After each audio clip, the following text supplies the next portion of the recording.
I always thought cheating would come with lipstick on a collar, a random name on a hotel receipt, something obvious. But when my wife Melissa accused me of having an affair out of nowhere, I didn't know that was the first sign she was the one hiding something. It started with a pair of earrings. They weren't hers. Silver hoops, small and simple. I found them under the passenger seat of my car one random Tuesday while vacuuming. Melissa didn't wear hoops, ever. She said they made her feel too much like her mom. I picked them up, confused, and texted her a picture. "Are these yours?" She replied almost instantly. "No. Who is she?" That hit harder than it should have. I sat there staring at my phone like she'd just accused me of a felony. "Seriously?" I texted back. "I was asking you." No answer for a while. Then, finally, "Don't lie to me, Jack. Just be honest." That was the beginning of it. The paranoia, the accusations, the icy silence that lasted for hours. Melissa suddenly wanted to know where I was at all times, what meetings I had, who I was texting, even what I was thinking. I've always been a boring husband, if I'm being honest. I work in logistics, I come home on time, I binge old crime shows, and I still ask my wife how her day went, even if I already know the answer. I've never so much as flirted with another woman. So, her sudden obsession with catching me in some grand affair, it made no sense. At first. Then came the phone rules. She put a new passcode on hers, changed the fingerprint lock, started turning it face down during dinner. And when I asked her about it, "You don't need to see everything, Jack. Everyone deserves a little privacy." That would have been fair if she hadn't also started going through my phone while I was in the shower. Once, I came out of the bathroom to find her sitting on the edge of the bed, my phone unlocked in her hand. She didn't even flinch. "Who's Lindsay?" "My cousin." "Uh-huh. You just happened to be texting her about a dinner." I walked over and showed her the full thread. Pictures of my uncle's birthday dinner, Lindsay's new puppy, and some random TikTok she sent me of a dog stealing bacon. Nothing suspicious. Melissa didn't apologize. She just handed the phone back and said, "Whatever. It's weird you didn't mention it." It felt like I was living with a stranger. Someone constantly looking for a reason not to trust me. Someone who was always on edge, ready to strike. She even started doing that thing where she'd pick fights right before bed, then roll over and pretend to be asleep while I lay there, wide awake, wondering what the hell I did wrong. I wanted to fix it. I tried. I planned a weekend away, just the two of us. A cozy cabin near Lake Arrowhead. No work, no phones, no distractions. She agreed, but the night before we left, she got into one of her moods again. "I just don't understand why you're suddenly so into quality time," she said, pouring herself a second glass of wine. "Is it guilt? Did something happen?" I blinked. "You mean besides my wife thinking I'm cheating for no reason?" She stared at me for a second too long. People don't get paranoid for no reason. And that was when it hit me. She wasn't worried I might cheat. She was projecting. I didn't say anything that night. I played along. We went to the cabin. We hiked, made s'mores, even laughed like we used to. But something was still off. Every time I looked at her, I saw it. That flicker of guilt she tried to hide behind sarcasm and fake smiles. One morning, while she was still sleeping, I got up to make coffee. Her phone was on the nightstand, unlocked. I hesitated. I didn't want to be that guy, the snooper, the insecure husband. But then I remembered her saying just days earlier that everyone deserves a little privacy. Apparently, that rule didn't apply to me. So I picked it up, and right away, something felt off. There were only a few texts, most of them for me. Her call log looked too clean, like someone had wiped it. But the weirdest thing? No email app, no calendar, no social media apps at all. Melissa lived on Instagram. She couldn't go 5 minutes without scrolling. But here, nothing. It was like looking at a demo phone in a store. Empty. Clean. Too clean.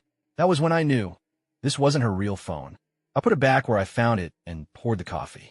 My hands were shaking. The next week, I started paying closer attention. She had the decoy phone she used around me. Same case, same ringtone. But she never used it unless I was looking. And then one day, I caught her off guard. She was on the couch, curled up, laughing at something on her screen. I walked in early from work, and she jumped, literally dropped the phone between the cushions. When I asked what was so funny, she waved it off. Just a stupid meme.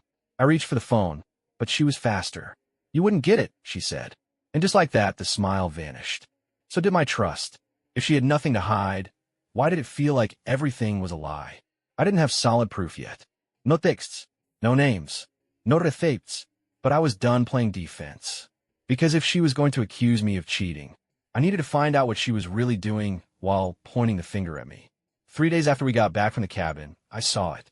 The real phone. It happened completely by accident. Melissa was getting ready for work. Same routine as always. She stood by the bathroom mirror, curling her hair, talking to herself about being late again. I walked past the bedroom to grab my keys, and that's when I noticed it.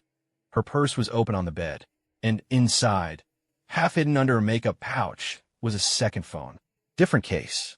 Dark green, slimmer than the one she usually used. I froze. It was just lying there like it didn't hold the whole truth. I didn't touch it. Didn't dare. But I took mental snapshots. Brand, case, even the tiny scratch on the top right corner. That thing had been used. A lot. I left for work without saying anything. The entire drive, my mind was racing. It all started lining up in my head. The sudden accusations. The deflecting. The way she flipped the script and make me feel guilty over her insecurities. She was playing defense for a game she had already lost. And I've been too busy trying to prove my innocence to realize I was being distracted. That night, I brought it up. Not the phone, but the trust. We were sitting on the couch, some old sitcom playing in the background.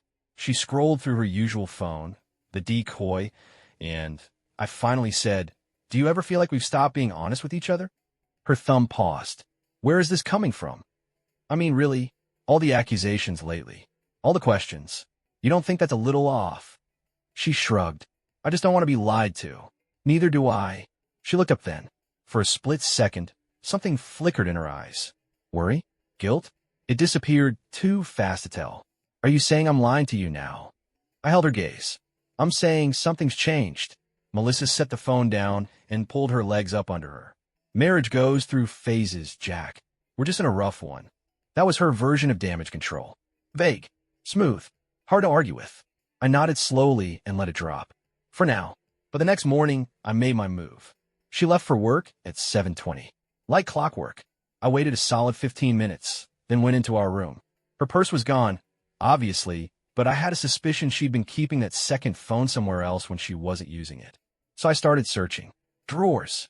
Closet. Under the bed. Inside old shoe boxes. I wasn't even sure what I expected to find, until I opened her nightstand and felt around the back. There it was, tucked behind a stack of books she hadn't touched in months, wrapped in a soft cloth like it was fragile. The burner phone. My hands were sweating as I turned it over. It was off but still warm, like it had just been used. I wanted to turn it on so badly. Just one look, one message, one name, but I couldn't risk her seeing it powered up or out of place. So instead, I took pictures. The brand, the model, the small scratches, the home button. Even the charger.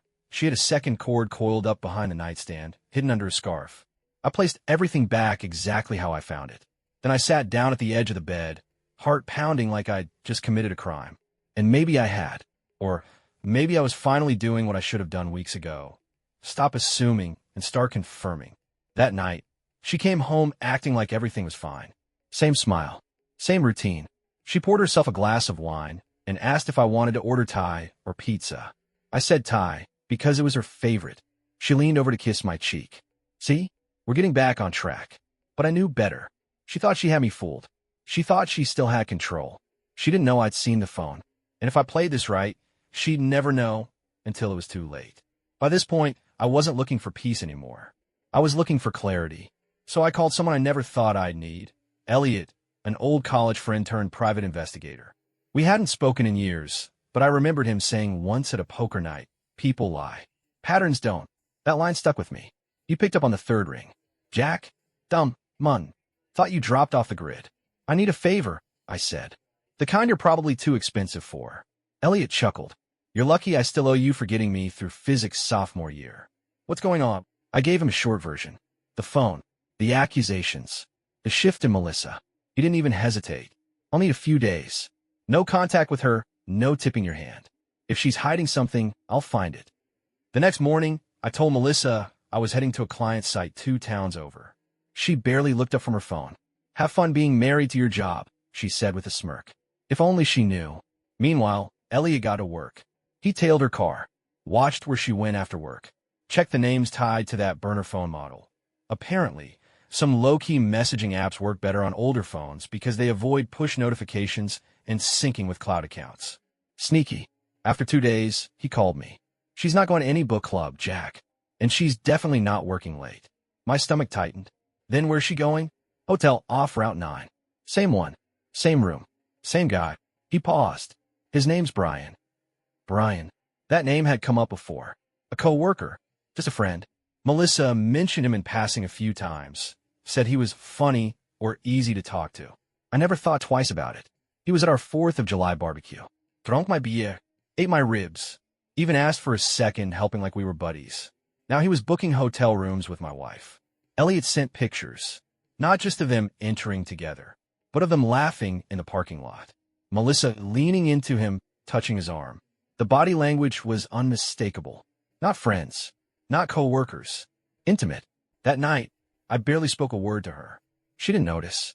Or maybe she did and just didn't care. She was glowing. Relaxed. Almost lighter. She made herself a drink and offered me one. I said no. Suit yourself, she shrugged, curling up on the couch with her usual phone, the clean one. I watched her type something, smile at the screen, then lock it and pretend to watch the TV. But I knew now, that wasn't the phone that mattered. And Brian wasn't just a name anymore.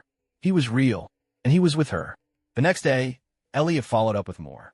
They meet once, sometimes twice a week. She's careful, leaves work, switches cars, drives a few blocks, then gets into his. That second phone? It's their lifeline. Everything's happening through that. I felt numb. All the nights, she accused me of being distant. All the passive-aggressive jabs. All the, maybe you're the one hiding something comments. It wasn't guilt. It was strategy. She wasn't trying to protect our marriage. She was trying to rewrite it, make me the villain, so when the truth came out, she could play the victim. That night, I stood in our kitchen, staring at her across the counter while she made a salad like nothing had changed. And maybe for her, nothing had. But for me, everything had. It was a Friday night when Melissa finally slipped up. Not in a huge, dramatic way. No screaming, no storming out. Just a tiny crack in her story that gave everything away. And I didn't even have to ask for it. We were in the kitchen, both pretending. I was chopping onions for spaghetti. She was scrolling her phone again, the decoy one, of course. She'd been humming all evening, upbeat like a teenager. I hadn't seen her that light in months. Out of nowhere, she said, "By the way, dinner with my boss got rescheduled. We're moving it to Tuesday instead of Monday." I didn't look up. "What dinner?" She froze for half a second. I heard it. Just the faintest pause in her voice. "Oh, didn't I mention that? The HR team's doing a quarterly wrap-up dinner. Casual thing." I nodded. "Where?" That tapas place downtown. You know, the one with the mosaic walls." I looked up then, directly into her eyes. "We went there for our anniversary 3 years ago." She blinked. "Oh, right. Yeah, that one. I forgot." She hadn't. Melissa never forgot restaurants. Or anniversaries. But I played dumb and went back to chopping onions like it didn't matter. Like I didn't already have pictures of her and Brian walking into that exact place last Tuesday. Same dress she wore to the book club. Same smile she used to give me. That was the moment I knew. I wasn't going to save this marriage. I was going to document it. Every lie. Every deflection. Every innocent dinner that wasn't. That night, when she went to bed early, claiming she had a headache, I stayed up. Not because I couldn't sleep, but because I was done pretending I wanted to. I sat in the dark living room with Elliot's folder open on the coffee table. Dozens of photos, timestamps, maps. I matched each one to her calendar excuses. Work dinner, team training, self-care day. Every one of those turned out to be a lie. And there, in the middle of it all, was him, Brian, the guy who laughed too loud, who made weird jokes at our barbecue, who asked me about my fantasy football team like he gave a damn. Now I knew what he really cared about. By Sunday, I had a plan. Step 1. I backed up everything. I scanned the photos, saved them to a cloud folder, encrypted it, and shared it to a hidden email account only I knew. Then I created a second copy on a flash drive I hid inside my old camera bag. Step 2. I started tracking her movements. Nothing invasive, just watching for patterns. She was predictable. Every Tuesday and Thursday, she left the house dressed up, sprayed a little extra perfume, and claimed she was working late. Idée note. Smile. Say, don't stay out too long. She never did. She always came back in time to sleep next to me like nothing happened. Then on Wednesday, it happened. I came home early from work. Some plumbing issue at the office shut everything down. She didn't expect me until 6. I walked through the door around 4:30, just in time to hear her in the guest room, laughing. But we don't use that room. She told me it was where she kept extra storage and old files. But I knew what she really kept in there, her secrets. I moved silently down the hall.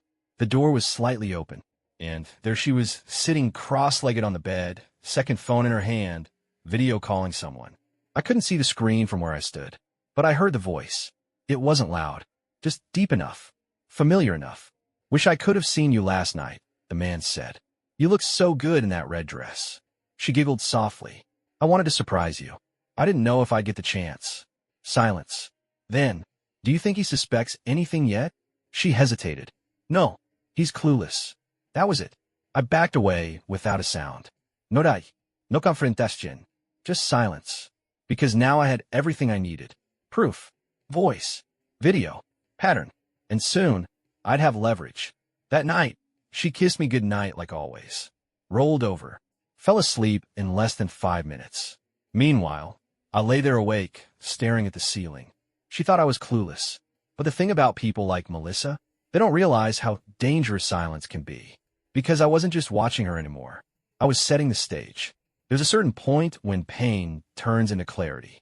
When you stop asking why and start asking how. As in, how do I make this count? That point came on a Thursday night. Melissa had just gotten home from one of her late work meetings. She wore a black blouse I hadn't seen before, and her hair was curled the way she used to do it when we were first dating. She looked radiant. For someone cheating, she carried herself like someone falling in love. And that was the part that stung the most. "Dinner's in the microwave," I said, not looking up from my laptop. She kicked off her heels and wandered into the kitchen. "Thanks, babe. Sorry I'm so late." The client from Dallas wouldn't stop talking. I nodded slowly. "Client from Dallas, huh?" She froze for a fraction of a second, then recovered. "Yeah, I told you about him last week, remember?" "Nope." She laughed nervously. "Maybe I forgot. It's been a crazy week. It was time." I closed the laptop gently. "Actually, I've been meaning to talk to you." She looked up. "What's wrong?" I stood up and walked over, leaning against the counter across from her. "You ever feel like we're drifting?" She tilted her head. "What do you mean?" I said carefully, "We stopped being honest. About where we go, what we do, who we talk to." Melissa's eyes narrowed. "Jack, if this is about the earrings again." "It's not," I cut in. "It's about the guest room." She blinked. "The phone you keep in there." Her face dropped. For once, she didn't have a comeback. I let the silence stretch. "I saw you, Melissa. The video call. You said I was clueless." She tried to cover. "You went through my stuff?" "No. I walked into our house. You just forgot to lock the door this time." She stepped back like I'd slapped her. "That's not what you think." "Really?" I said, voice calm. "Because I've got a private investigator who says otherwise. Photos, dates, times, hotels. Brian." Her jaw clenched at the sound of his name. "You've been tracking me. I've been documenting. There's a difference." She tried to push past me, but I moved slightly to block her path. Not threatening, just firm. "Jack, you can't just ambush me like this." "I'm not ambushing you," I said. "I'm giving you a chance." "A chance to do what?" "To tell me the truth. Right now. Without the lies. Without the stories. Just the truth." For a long moment, she said nothing. Then she leaned back against the counter and crossed her arms. "Fine," she said, voice flat. "Yes, I've been seeing Brian." I didn't flinch. "It started 6 months ago," she continued. "It was just talking at first. I was frustrated. You were always busy, always tired. I waited. It felt easy with him. Like I didn't have to try so hard." I nodded. "And that justified lying? Gaslighting me? Accusing me of cheating when you were the one sneaking around?" She hesitated. "I didn't want to hurt you, but you did anyway." Her voice cracked. "I was scared you'd leave if I told you." "I might have," I said, "but at least then I'd still respect you." That landed. She lowered her eyes, guilt finally breaking through the mask she'd been wearing for months. "I don't love him," she whispered. "It was just something I fell into. And now?" I asked. She shook her head. "Now I don't know what to do." "You don't have to," I said. "Because I already do." I walked over to the table, opened the laptop, and turned it toward her. One folder on the screen. Everything you thought I didn't know. She stared at it, lips parted slightly. "I'm not yelling. I'm not throwing things. I'm not storming out," I said quietly. "Because I'm not here to fall apart. I'm here to finish this. Melissa didn't open the folder. She just stared at the screen like it might bite her. Her hands trembled slightly. Nothing wild, just enough for me to notice. It was the first real crack in her mask since this started. Not when I said Brian's name. Not even when I told her I had proof. But when I told her I was done. That's when it hit. You really put all this together? She asked softly. I didn't answer. I didn't need to. I closed the laptop and stood. You've got until Sunday to figure out what you want. After that, I'm making the decision for both of us. Wait, what does that mean? It means, I said, walking toward the hallway. If you want to be with Brian, go be with him. But don't come back.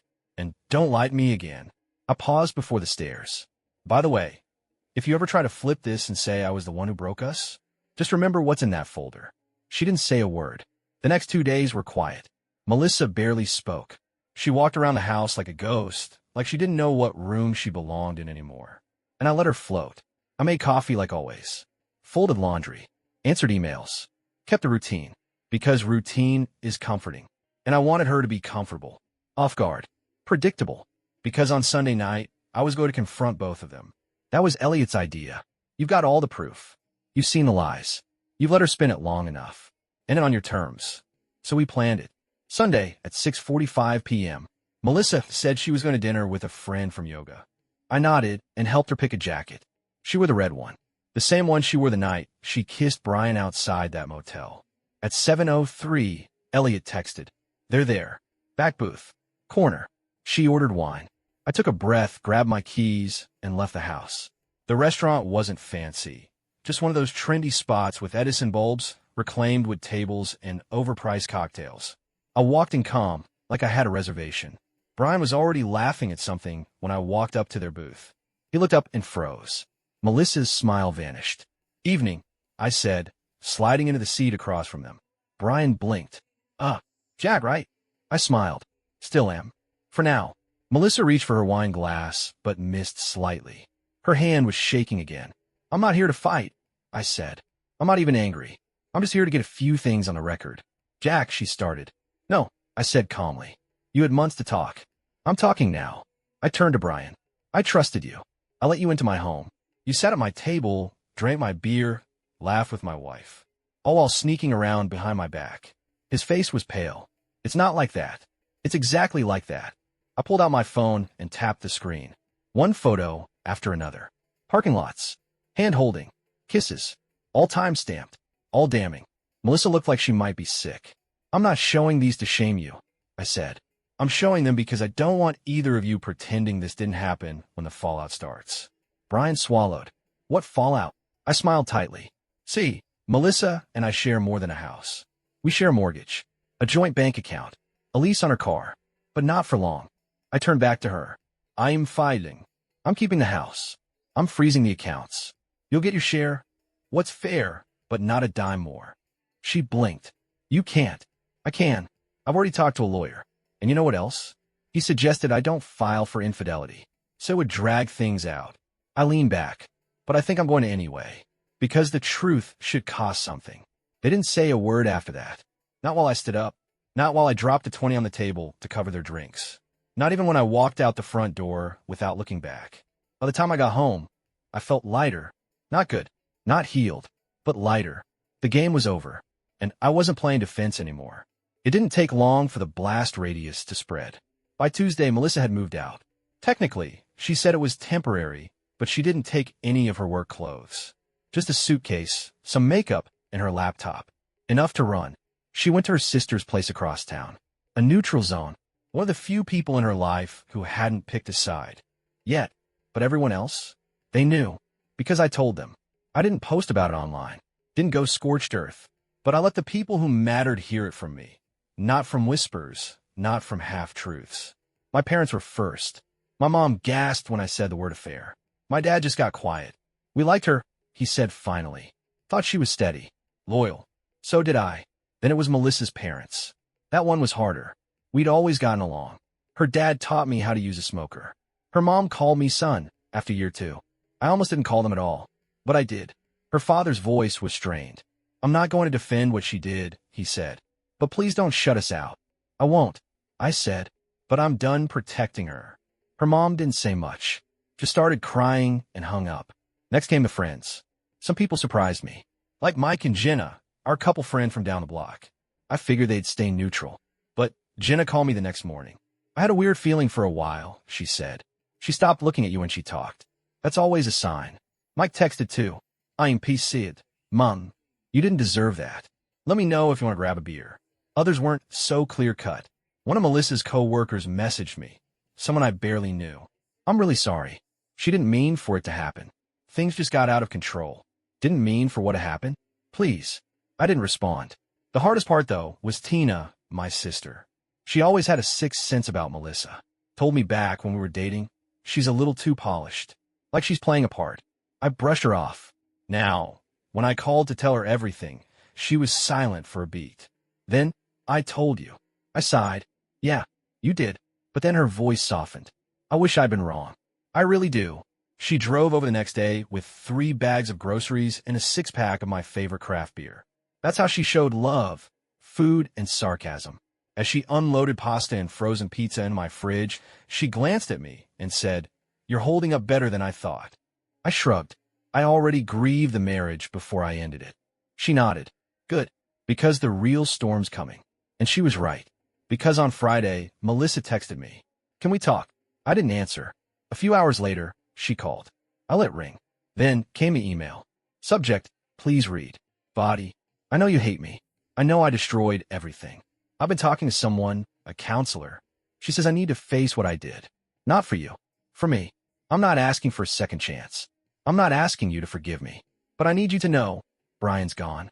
I told him I can't keep doing this. I still don't understand how I let it get that far. But I know I missed the version of me I was when I was with you. I hope one day we can talk without all this between us. But I understand if that day never comes. I read it twice. Maybe 3 times. Then I archived it. Not because I wanted to forget, but because I didn't want it cluttering my inbox while I rebuilt my life.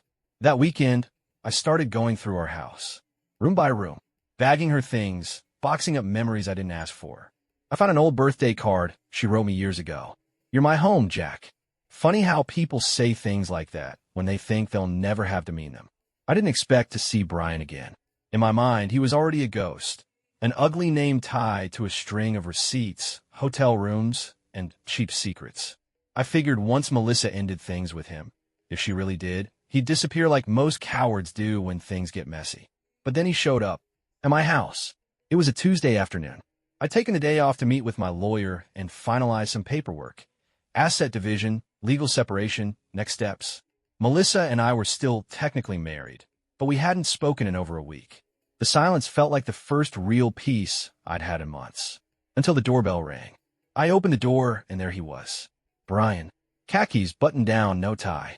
He looked like a guy who rehearsed in the mirror how to look mature and composed. He even tried to smile. Jack, he said, hand his pockets. Hey, Mun. I didn't move. No. He blinked. No what? No. You don't get to be here. You don't get to say hey. You don't get to call me man. He nodded, looking down. Yeah, okay. That's fair. He stood there awkwardly, like he expected me to invite him in. I didn't. He began, then stopped. Took a breath. I came to apologize. Face to face. I didn't respond. I know you probably want to hit me right now. I don't, I said flatly. You're not worth the bruise on my knuckle. That shut him up. He shifted uncomfortably. Look, I don't have an excuse. What happened was wrong. Melissa said you guys were on a break. We weren't. I know that now. And I didn't come here to defend it. I just thought maybe hearing it directly, maybe would mean something. I looked him over, every polished inch of him. The guy who inserted himself into my life with handshakes and fake laughs. Who smiled in my face while texting my wife behind my back. You didn't come here for me, I said. You came here to clear your conscience. He didn't argue. You got what you wanted, I continued. You blew up someone else's marriage and walked away without consequences. Now you want closure. He sighed. I didn't walk away without consequences. Melissa ended it. She blocked me. And you think I care about that? His jaw tightened. I loved her. I tilted my head. You love being wanted. That's not the same thing. We stood there for a moment. 2 men who would never be in the same room again after this. I should go, he said. I stepped back and slowly closed the door. No yelling. No threats. Just silence. Because some people deserve nothing more than being ignored. The next day, I met with the lawyer again. By now, everything was moving quickly. Melissa hadn't contested anything. We agreed on the division, amicably on paper at least. The house stayed with me. She gave up her share in exchange for keeping her retirement fund untouched. Clean split. Until the lawyer said something I didn't expect. "There's a clause in the prenup you may have forgotten," he said, flipping to the highlighted section. "If infidelity can be proven with documented evidence, the non-cheating spouse is entitled to claim liquid damages for emotional distress." I blinked. "Wait, that's real." "Very," he said. "And based on the PI reports, the photos, and the timeline, you've got more than enough." He slid a paper toward me. "A claim form. You don't have to do it," he added. "But most don't get this option. And to be honest, it's one of the only consequences cheaters ever really feel." I stared at the form. I thought about Melissa, sending emails full of regret. I thought about Brian, showing up at my door like a man who expected a pat on the back for saying sorry. I thought about every night I lay awake next to someone who'd already left me in every way but physically. I signed, not out of revenge, out of principle. That night, I cooked for one. Steak, roasted potatoes, a glass of bourbon. And when I sat down at the table, I didn't feel lonely. I felt settled. Not healed. Not yet. But steady. And that was enough for now. Grief has stages. But nobody tells you there's no order. You don't walk through it in a straight line. It's more like a carousel. Some days you're angry. Some days you're fine. Some days, out of nowhere, you're making coffee, and suddenly you miss the version of your life you thought was real. It had been 4 weeks since Melissa left the house for good. 3 since the paperwork was filed. 2 since I signed that claim. And 1 week since I started sleeping through the night again. Progress. It didn't feel like freedom yet, but felt like space. And after months of tightness in my chest, space was enough. I started doing small things for myself. Fixed the door hinge that had squeaked for a year. Repainted the hallway wall where she used to hang those cheesy motivational quotes.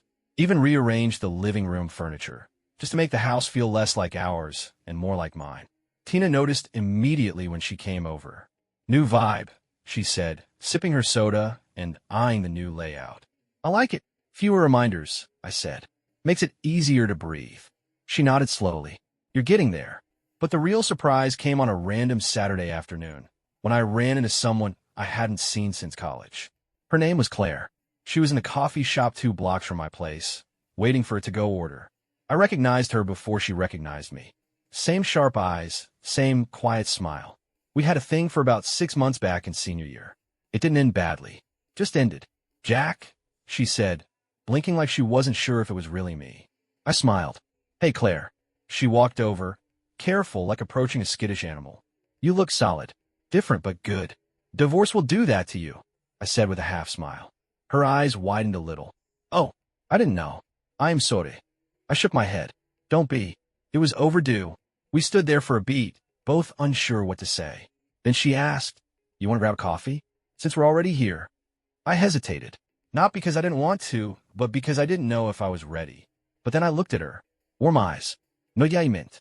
No history with Melissa. No knowledge of the mess. Just a clean slate. "Yeah," I said. "Let's sit." We talked for an hour. About life. Work. Aging. She was a middle school counselor now, single, 2 cats, no kids. I told her about logistics, the house, how I had a garage full of junk I hadn't touched since the wedding. She didn't ask about Melissa. Not once.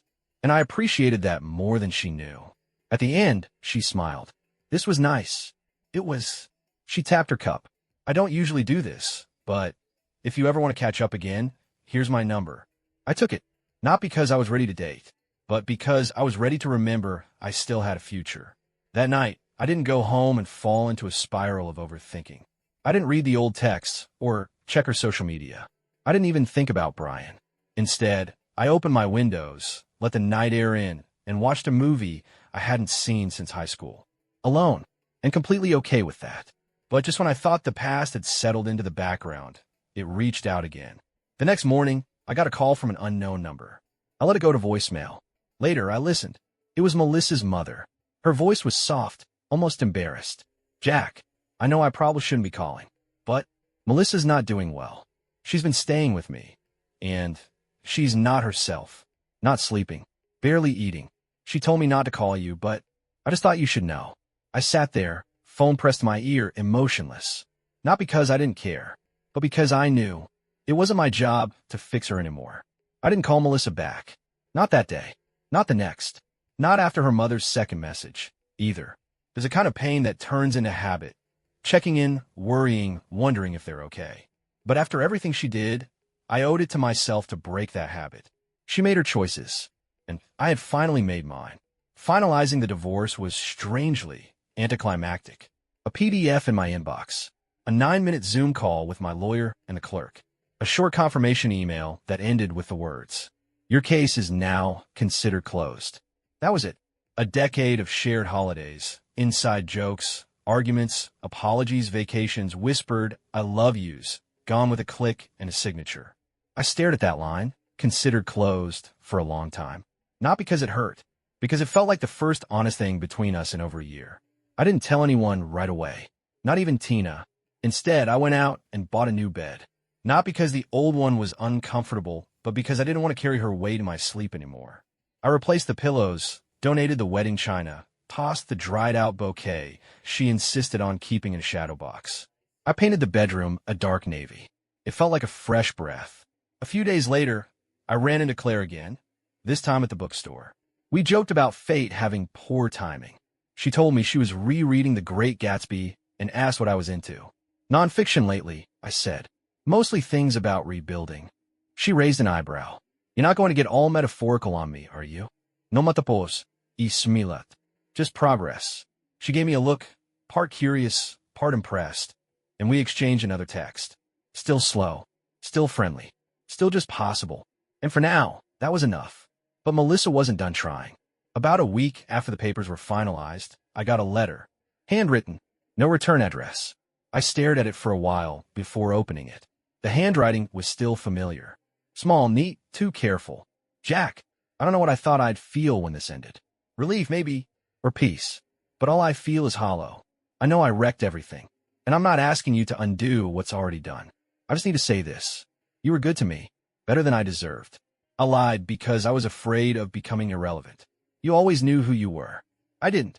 I hope you're happy. I hope you find someone who doesn't run the moment they start to feel small. I'm sorry for all of it. Melissa. I folded the letter once, cleanly, and slid it into a drawer. Not out of nostalgia, but because that apology wasn't for me. It was for her. Sometimes people say the end is a beginning. But honestly, the end was just the end. No big speech. No dramati croce. No door left cracked open. And that was okay. Because real healing isn't cinematic. It's quiet. Steady. Like painting your bedroom navy blue. Like learning to enjoy coffee alone again. Like breathing without wondering what line might come next. I don't know where Melissa is now. I don't ask. I don't check.